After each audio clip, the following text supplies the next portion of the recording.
Hello bachchon, let's see the question here. Question says that the height of a sand in a cylinder can drop 3 inches when 1 cubic foot of sand is poured out. What is the diameter in inches of the cylinder? We will start the solution here. और सबसे पहले इस case में हम start करेंगे की concept के साथ. तो इस केस के लिए की कॉन्सेप्ट हो जाएगा दैट डायामीटर ये होता है equal to twice of radius. So this will be the key concept for this case. इस केस के लिए हमें डायमीटर फाइंड आउट करना है सिलेंडर का.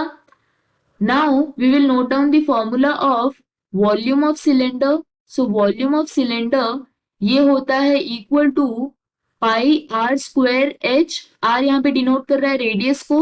सो this is pi multiplied by radius को हम लिख सकते हैं diameter divided by 2 whole square multiplied by height. So this will be equal to 1/4 pi D square H. अब इस केस के लिए बोला गया है अगर यदि हम 1 क्यूबिक फीट ये इतना अमाउंट ऑफ सैंड रिमूव कर रहे हैं तो उस वजह से क्या हो रहा है जो हाइट ऑफ सैंड है वो रिड्यूस कर रही है 3 इंचेस से.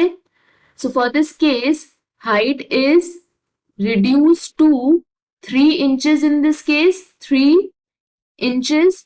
इसको हम कन्वर्ट करते हैं फीट में. So this will be 3 divided by 12 which is 1/4 feet.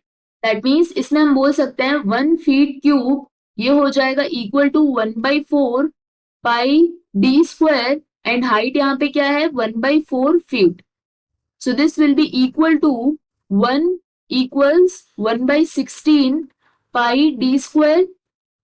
So from this we can say that D square ये हो जाएगा equal to 16 divided by pi. So diameter ये हो जाएगी 4 डिवाइडेड बाई √पाई. एंड यूनिट क्या है यहाँ पे? यूनिट है यहाँ पे feet but we have to find out the unit in inches. So this will be 4 multiplied by 12 divided by √pi. So this will be 48 divided by √पाई and unit हो गई इस केस में inches because we know that 1 feet this is equal to 12 inches. तो इस case के लिए correct option हो जाएगा B. This is the final answer. I hope you understood the explanation. All the best.